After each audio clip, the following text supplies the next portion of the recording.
네, 정말 미국은 굉장히 어떻게 보면 좀 통계의 나라라고 할 만큼 많은 통계들이 있는데요. 우선 현재 지금 일단 트럼프의 관세 발언으로 인해서 증시가 대폭 하락하며 지금 트럼프 대통령 특히 1기 같은 경우는 오히려 좋았지만 이제 2기 같은 경우는 현재 대통령 첫 50일 중 가장 높은 하락을 기록하면서 좀 부정적인 지표 통계가 시작이 되었습니다. 하지만 이번 하락과 관련해서 톰리 아니면 스파르탄 캐피탈을 포함한 다수의 IB들이 좀 이번 하락장은 좀 시장의 과잉 반응이고 확실히 좀 시장이 공포에 사로잡혀 있다라고 하며 좀 다양한 조금 더 어떻게 보면 좀 쿨다운하면서 시장을 좀 냉정하게 바라봐야 할 또 필요성을 이야기했는데요. 또 이렇게 시장을 좀 냉정하게 바라볼 때는 통계들을 살펴보는 것이 하나의 방법이기 때문에 여러 가지 좀 통계들을 함께 좀 공유하려고 합니다. 그러면 먼저 일단 제가 살펴볼 통계는 일단 원래 기본적으로 선거 이후에 이듬해 초반에는 원래 좀 증시가 좀 약한 편이었습니다. 특히나 이제 왼쪽에 보이시는 장표를 보면은 원래 기본적으로 선거 이듬해 4월까지는 보통 증시가 좋지 않고 또 그 중에서도 3월 초가 저점인 경우가 많은데요. 현재가 3월이기 때문에 어떻게 보면 올해 좀 저점을 다져나가고 있는 중이다라고 살펴보시면 좋을 것 같고 또 그동안 1950년부터 2024년까지 평균적으로 이렇게 7.9% 상승을 해왔기 때문에 특히 이 선거 다음 해에는 그렇기 때문에 좀 지금 잘 저점을 다져 놓으면 다시 한번 좀 상승할 수 있다라는 점도 살펴보시면 좋을 것 같고요. 또 선거가 없었더라도 기본적으로 앞서 말씀드린 것처럼 3월 2주차는 증시가 바닥이었습니다. 그리고 3월 2주차의 증시가 바닥을 찍고 3월 3주차부터 큰 폭으로 상승을 했기 때문에 이 부분까지도 좀 함께 고려를 해주시면 좋을 것 같고요. 특히나 기본적으로 이 미국 주식은 역사적으로 상승장이 더 많았습니다. 이제 지난 1872년부터 한 151년 중에서 이제 한 70%인 한 106번이 상승을 했고, 그 다음에 한 30% 정도의 47번만이 하락했는데요. 특히나 중간값 기준으로 상승률이 9.6%였을 만큼 기본적으로 이제 미국 증시는 좀 기다리면 확실히 좀 상승할 확률이 높고, 특히 올해 같은 경우도 AI를 포함한 여러 가지 긍정적인 시각이 많고 또 긍정적인 이런 좀 시장의 그 엔진이 많기 때문에 이 부분 계속해서 좀 고려하시면 확실히 좋을 것 같습니다. 특히나 이제 상승장 기본적으로 원래 하락은 좀 짧고 상승을 긴다는 특징이 있는데요.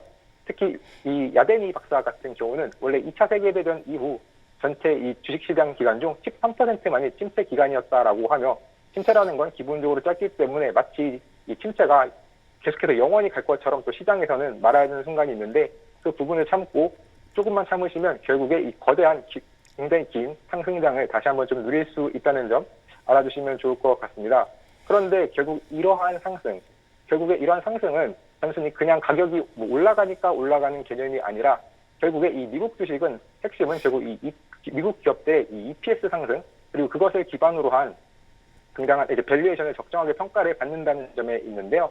일단 기본적으로 지난 수십 년간에 1935년부터 현재까지 왼쪽에 있는 EPS를 보면 계속해서 상승해 온 것을 알 수 있고 특히나 이 도이치뱅크는 앞으로도 계속해서 특히 이제 2025년에도 또 상승할 것이라고 예상을 했으며 또 역시나 이 미국을 떠받치는 어떤 실질 GDP를 보았을 때도 계속해서 상승 함께 해왔는데요. 특히 이러한 점이 확실히 미국의 주가를 상승을 지지해왔던 강력한 펀더멘탈이었고 그것을 올해의 어떤 EPS로 살펴본다면 2025년 그리고 2026년에도 현재 분명히 1분기 같은 경우는 좀 시장의 예상치보다 소폭 이 EPS가 하회할 것이라는 우려도 있지만 연간 단위로 본다면 2025년과 2026년 역시나 EPS는 상승할 전망이고 특히나 GDP 역시도 당연히 좀 1분기에는 약간 GDP 나오에서 안 좋을 것이다라는 전망도 있지만 또 연간 단위로 본다면 또 상승할 것으로 시장을 많이 예상을 하고 있기 때문에 이 부분까지 좀 고려하셨을 때 매도는 확실히 조금 더 신중하게 하시는 것이 좋을 것 같습니다.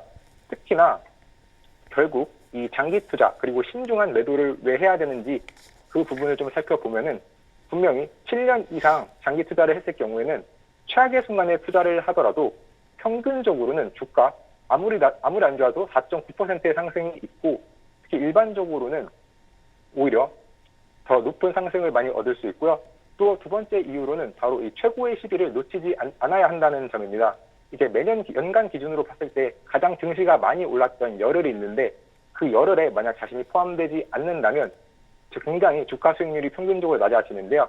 예를 들면 지난 24년간의 기준으로 본다면 평균 9.8%의 수익이 있었음에도 불구하고 가장 좋았던 열흘을 놓치게 되면은 주가 평균적으로 12.5% 마이너스가 나게 되고, 또 작년 같은 경우 주가가 S&P 500이 23.3% 이렇게 상승을 했었는데요.